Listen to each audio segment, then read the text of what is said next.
श्रीगुरुभ्यो नमः। हरि ओम। श्रीमहागणाधिपतये नमः। श्रीमहासरस्वत्यै नमः। श्रीगुरुभ्यो नमः। हरि ओम। अस्मद्गुरोः विद्यानन्दनाथ गुरुचरणारविन्दाभ्यां नमो नमः।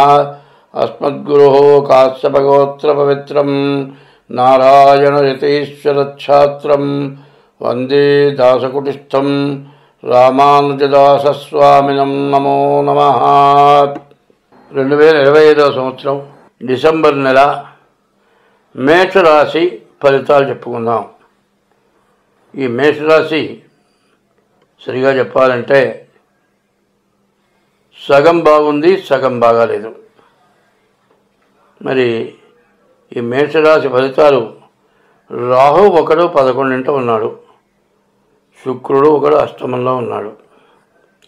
మిగతా గ్రహాలు ఏవి బాగాలేవు మేషరాశికి. పైన మేషరాశికి ఏలినాటి శని జరుగుతోంది. నవంబర్ 27తో శని వక్రించడం అయిపోయింది. మరి డిసెంబర్ నెల 5వ తారీఖుకి గురువు మళ్ళీ మిథునానికి రాబోతున్నాడు.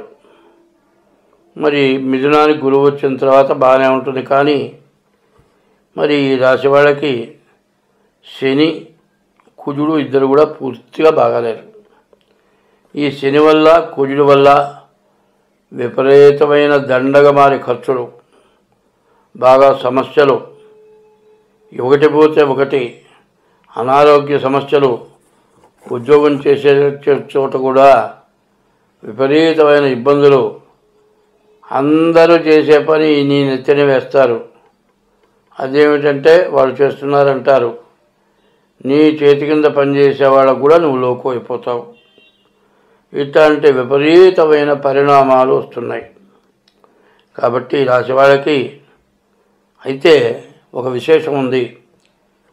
మీ తండ్రిలో లేకపోతే మీరో ఎవరికో ఏదో అప్పిచ్చో, లేకపోతే మీ ఆస్తి ఏదైనా ఆక్రమించుకొని కబ్జా చేసి అది వదలకుండా, డబ్బులు ఇచ్చి కొనుక్కోకుండా ఇబ్బంది పెట్టి వాళ్ళు పెద్ద రౌడీలు అయిపోయి వాళ్ళ దగ్గర తీసుకోలేక వదులుకున్నది కూడా ఇప్పుడు తిరిగి రావచ్చు. అదొకటి మాత్రం ప్లస్ పాయింట్ బాగా ఎక్కువగా కనపడుతుంది. ఎంత ప్లస్ పాయింట్ వచ్చినా కూడా ఖర్చు మాత్రం విపరీతంగా ఉంది. వివాహం కావటానికి మాత్రం అవకాశం ఉంది. ఈ వివాహం జరిగితే కూడా సొంత నిర్ణయాలు పనికిరావు. ప్రేమించుకునేటప్పుడు కూడా నేను ఒకటే చెప్పబోతున్నా. మీరు ఇష్టపడేటప్పుడు మీ డేట్ ఆఫ్ బర్త్లో మీ జాతకాలు చూసి ఇద్దరికీ కలుస్తుంది. ఒక చోట చూపించదు, 4 చోట్ల చూపించండి. పెద్దవాళ్ళ దగ్గర చూపించండి. ఏదో పెద్ద ఏ గుళ్ళోకి పోయి ఎక్కడో చూపించడం కాదు, ఏ చిలక ప్రశ్న దగ్గర చూపించడం కాదు. కాస్త తెలిసిన వాళ్ళ దగ్గర షష్టాష్టకాలు, కాలసర్పదోషం ఇట్లాంటివి ఉంటాయి. ఏదన్నా ఉంటే జీవితంలో బాగుపడరు. అట్లా కాకుండా ఒకరితో వాళ్ళు మాట్లాడుకొని ఇద్దరు ఇష్టపడి పెళ్లి చేసుకుందాం అనుకొని ఆ తర్వాత కలుస్తుందా లేదంటే ఏం లాభం చెప్పండి. ముందు మీ జాతకాలు కలుస్తాయా లేదా, చేసుకుంటానికి అర్హులు అవునా కాదా, అది ముందుగా మీరైనా తెలుసుకోండి. తీరా ఏం చేస్తారు, మేము ఇష్టపడ్డాం, ఏ పెళ్లి సంబంధం చూసినా చేసుకోరు. ఏమిటంటే మేము ప్రేమించుకున్నాం, పెళ్లి చేసుకుంటాం. అది కాదయ్యా, మీ మంచో చెడో చూడాల్సిన బాధ్యత మాకుంటుంది అంటే నువ్వు చూసేదేంటి, మేమిద్దరు ఇష్టపడాలి, మా ఇద్దరు మనసులు కలవాలి, మా జీవితం మొత్తం మా ఇద్దరి మీద నడవాలి, మీ ఇష్టం చేస్తే ఎట్లా అంటారు. ఇట్లా అని ఎదురు తిరిగి పెద్దవాళ్ళతో సంబంధం లేకుండా పెళ్ళిళ్ళు చేసుకొని గొడవలు పెట్టుకొని మరి పోలీస్ కేసులు పెట్టి పెద్దవాళ్ళని జైలు పాలు చేసి పెద్దవాళ్ళని ఎవరిని మాట్లాడినవ్వకుండా మేమిద్దరం మాట్లాడుకున్నాం, మేమిద్దరం చేసుకున్నాం, నీకేం సంబంధం లేదు, నువ్వు మాట్లాడదు, నువ్వెవరివి అని ఇట్లా అని కోర్టుకు వెళ్ళి డైవర్స్ రాక మరి గొడవ తీరక ఇచ్చిన పెట్టిన ఖర్చు కంటే 3 రెట్లు ఎక్కువ డబ్బులు అడిగి ఈ విధంగా ఇబ్బంది పెట్టి చాలా గొడవలు జరుగుతున్నాయి.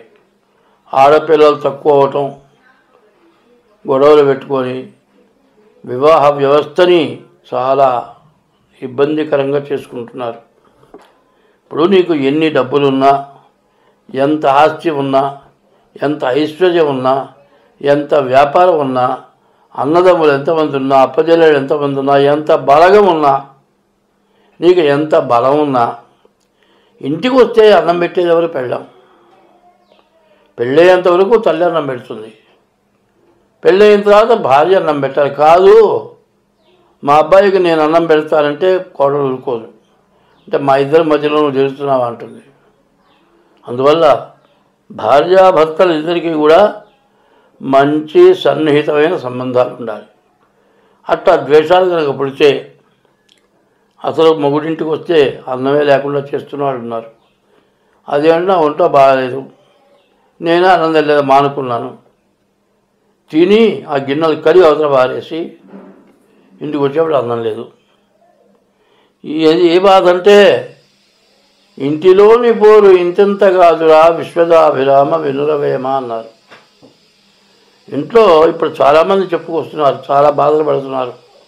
సరే ఇంట్లో నేను వంట చేయలేను, హోటల్ నుంచి బిర్యానీ తీసుకొస్తే నేను బిర్యానీ కాదు వేరే ఇంకోటి తీసుకురా, చెప్పింది తెస్తే ఇది నేను చెప్పలేదు, ఇది నేను తిన్ను, నాకు ఇష్టం లేదు తెచ్చావు.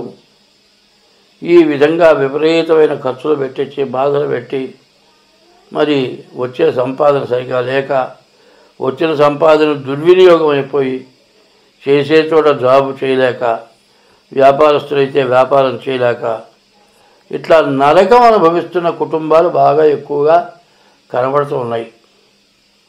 మన సత్యధర్మాలు ఎట్లా ఉంటాయంటే పెద్దవాళ్ళు వంశం ఏంటి, పిల్ల ఎట్లా ఉంది, వాళ్ళ కుటుంబం ఎటువంటిది, అనేక రకాల పరీక్షలు చేసి ఆడపిల్లని తీసుకొచ్చుకుంటున్నారు. ఎవరు ఇష్టం వచ్చినట్టు వాళ్ళు తెచ్చుకుంటున్నారు, అయిపోయింది. తర్వాత ఏం చేస్తున్నారు, ఇద్దరు తగదపడుతున్నారు. ఈ ఒకరిని చేసుకుంటుంది, ఆమె ఇంకొకరిని చేసుకుంటుంది. మధ్యలో ఇద్దరు పిల్లలు ఉంటారు. ఆమె దాన్ని నా పెడుతుంది, ఈయన దాన్ని నేను ఎడతాడు. ఈ పిల్లలు తండ్రి దగ్గర తాత దగ్గర వదిలిపెడతారు. మరి వాళ్ళు ఏమవుతుంది, వాళ్ళు పెద్దవాళ్ళు అయి ఉంటారు, జాగ్రత్తగా చూసినంతకాలం చూస్తారు. వాళ్ళు చిన్నపిల్లలు అయి ఉండగా తాత నాయనమ్మ లేకపోతే అమ్మమ్మ వాళ్ళు పోతే ఆ పిల్లలు అనాథ శరణాలయానికి వెళ్ళిపోతారు. పోనీ ఈ సంబంధం కాదని వేరే చేసుకున్నామే, నీ దగ్గర యవ్వనం ఉన్నంతకాలమే నీతో సక్రమంగా ఉంటుంది. నీ దగ్గర యవ్వనం, నీ దగ్గర డబ్బు, నీ దగ్గర శక్తి ఎప్పుడైపోతుందో నీ దగ్గర ఉన్నంత వరకు గుంజుకొని ఆమె దారి ఆమె చూసుకుంటుంది. ఎవరికి సంబంధం లేదు. ఇటు భార్య భర్త ఇద్దరి వరకు వాళ్ళు ఒంటరి వాళ్ళు, కన్న పిల్లలు సంబంధం లేదు. ఇట్లాంటివి ఇవన్నీ ఎందుకు చెబుతావయ్యా అంటే ఏడుస్తున్నారు చెప్పుకొని. జాతకం చెప్పమని జాతకం చెబితే ఇట్లా ఏడుస్తున్నారు, బాధపడుతున్నారు. మరి ఉద్యోగం ఉంది, లక్షలు వస్తున్నాయి, ఏంటి ప్రయోజనం? దీంతోపాటు ఒకప్పుడు మా చిన్నతనంలో భర్తృహరి సుభాషితాలు, భారతంలో పద్యాలు ఇట్లాంటివన్నీ కూడా చెప్పి అర్ధతాత్పర్యాలతో సహా చెప్పి మంచి జ్ఞానం వచ్చే చదువు మా చిన్నతనంలో ఉంది. మరి తెలుగే లేదు, పద్య భాగం లేదు, గద్య భాగం లేదు, జ్ఞానం కలిగే చదువు లేదు. ఎందుకు చదువుకుంటున్నావురా? ఉద్యోగం కోసం చదువుకుంటున్నా. ఏం చేస్తావురా? అమెరికా పోతా, అక్కడ కట్టలు మూటలు సంపాదిస్తా. ఇది పిల్లల దగ్గర మాటలు. సాంప్రదాయం మొత్తం పోయింది. అమ్మ నాన్న కాదు, మమ్మీ డాడీ, లేకపోతే అంకులు ఆంటీ, బాబాయ్ అంకులే మామయ్య అంకులే, పిన్ని అంటే మేనత్త అంటే. వరసక్రమానికి తగినటువంటి పిలుపులు లేవు. మన హిందూ సాంప్రదాయం అనాది సాంప్రదాయం. మన సాంప్రదాయమైన లక్ష్యాలు మొత్తం పోగొట్టుకున్నాం. ఇప్పటికైనా జ్ఞానం తెలుసుకొని సాంప్రదాయమైన పద్ధతులు అవలంబించి జీవితంలో వివాహం చేసుకున్నటువంటి భార్యాభర్తలు ఎన్ని కష్టాలు వచ్చినా ఒక బండికి రెండు చక్రాలలాగా కలిసి ఉంటేనే మన ధర్మం, హిందూ వ్యవస్థ బాగుపడటానికి అవకాశం ఉంది. మరి కోర్టులో ఉన్నటువంటి కేసులన్నీ కూడా భార్యాభర్తల సమస్యల వల్లనే కేసులు. మరి అత్తమామల జైలు పాలు చేయటం, సావగొట్టడం, పోలీసులు కొట్టడం, చివరికి గందరగోళం చేసుకోవటం, ఎన్ని సంవత్సరాలకైనా విడాకులు రాక చివరికి రాజీ పడదామంటే మనం చేసిన అల్లరికి మళ్ళీ హింస పెడతారేమో భయపడి ఇట్లా గందరగోళం చేసుకుంటున్నారు. ఇప్పుడు ఈ మేషరాశి పరిస్థితి కూడా అట్లాగే ఉంది. అష్టమ కుజుడు, ద్వాదశ శని, ప్రాణకంటకులు, ప్రాణం చేసేటువంటి పరిస్థితిలో ఉన్నారు. ఏలినాటి శని జరుగుతోంది. అష్టమంలో ఉన్న కుజుడు స్వక్షేత్రంలో ఉన్నాడు. ఈ అష్టమ కుజుడు ప్రాణం తీసినంత పని చేస్తాడు. ప్రాణం కొంతమంది పోవచ్చు కూడా, ఆత్మహత్య చేసుకోవచ్చు కూడా. అట్లా కాకుండా పిల్లల కోసం బతుకుదాం అనుకుంటే కూడా చచ్చినంత బాధ కంటే ఎక్కువగా ఉంటుంది. పిచ్చి పుడుతుంది. అన్నం తింటున్నావు, మధ్యలో చేయగలుగుతున్నావు, ఏం చేస్తున్నావు? నాకు తెలిసిన మనిషి బయలుదేరి ఎదురొస్తున్నాడు. జాతకానికి వచ్చాడు. ఏమిట్రా అంటే ఒక లుంగి కట్టుకున్నాడు, బనీన్ లేదు, చొక్కా లేదు, వస్తున్నాడు. ఏమిట్రా? ఆ బజారు పని ఉండింది ఏంటంటే అర్జెంటుగా వెళ్ళాలి, ఆఫీస్కి ఫోన్ చేశారు. ఇదేంట్రా? ఏంది? ఏముంది? లుంగి చొక్కా లేదు, ఏమీ లేదు. ఏమిట్రా? అప్పటిదాకా చొక్కా దొరుక్కోకుండానే బయలుదేరాను అనేటువంటి జ్ఞానం మర్చిపోయినాడు. ఇంత పిచ్చెక్కే పరిస్థితులు వస్తున్నాయి. వీటిని సమర్థించుకోవాల్సిన అవసరం ఉంది. వ్యభిచార వ్యవస్థ పెరిగింది. దీనివల్ల ఎయిడ్స్ వస్తుంది.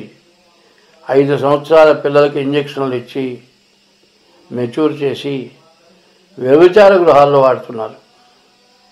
అసలు పరస్త్రీ వ్యామోహం, పరపురుష వ్యామోహం, దానంత నీచమైంది ఇంకోట్లేదు. చాలామంది ఏం చేస్తారు? వ్యభిచార గృహాల్లో 10 మందితో పోయే ఆడదాన్నైనా సరే ఇది ఏమిటని ఆలోచించరు. ఒకళ్ళ ఎంగిలి ఇంకోటి తింటారా? అది తినవు కానీ దీని దగ్గర వెనక వస్తుందా? బాగా ఆలోచించండి. ఇప్పుడు ఈ మేషరాశి పరిస్థితి వచ్చింది కాబట్టి ఇంత వివరణంగా చెప్పాల్సి వస్తుంది. అష్టమ కుజుడు ప్రాణకంటకుడు, రక్తంలో సమస్యలు వస్తాయి. మరి రక్త పరీక్ష చేయాల్సి వస్తుంది. రకరకాలైన వ్యాధులు వస్తాయి. శని ద్వాదశంలో ఉన్నాడు. యాక్సిడెంట్లు లేకపోతే కొట్లాటలు జరగడానికి అవకాశం ఉంది. దీని నుంచి మీరు బయటపడాలి అనే ఉద్దేశంతో నేను ఇంత వివరణగా చెబుతున్నాను. ఏదైనా సమస్య ఉంటే ఒకళ్ళు పోట్లాడితే ఒకళ్ళు తగ్గండి. నువ్వు కానీ నీ అమ్మ అంటే నీ అయ్య, నీ తాత, నీ ముత్తాత, ఇటువంటి మాటలు మానుకోవాలి. ఎందుకంటే ఎంత ఓర్పు ఉంటే అంత కుటుంబం బాగుపడుతుంది. స్త్రీకి చాలా ఓర్పు కావాలి. ఓర్పున్న కుటుంబమే బాగుపడుతుంది. కాబట్టి ఈ రాశి వాళ్ళు చాలా జాగ్రత్త పడండి. ఇంత వివరంగా చెప్తానంటే అనవసరమైన మాటలు చెబుతున్నారు అనేవాళ్ళు చాలామంది ఉన్నారు. ఇప్పుడు నేను చెప్పినవి చాలా ఇబ్బందులు ఉన్నవాళ్ళు ఈ రోజున ఉంటారు గ్యారంటీ. అటువంటి వాళ్ళు కూడా బాగుపడటానికి నా దగ్గర మార్గాలు ఉన్నాయి. డేట్ ఆఫ్ బర్త్ ద్వారా జాతక చక్రం కానీ, మరి హస్త సాముద్రిక ద్వారా కానీ జాతకం చూచి విడిపోకుండా నిలబడటానికి అవకాశం ఉంటుంది. తొందరపడి కేసులు పెట్టుకొని బజార్న పడి పిల్లల్ని, తల్లిదండ్రులను అన్యాయం చేయబాకండి. మీరు బాగుండే స్వస్తి.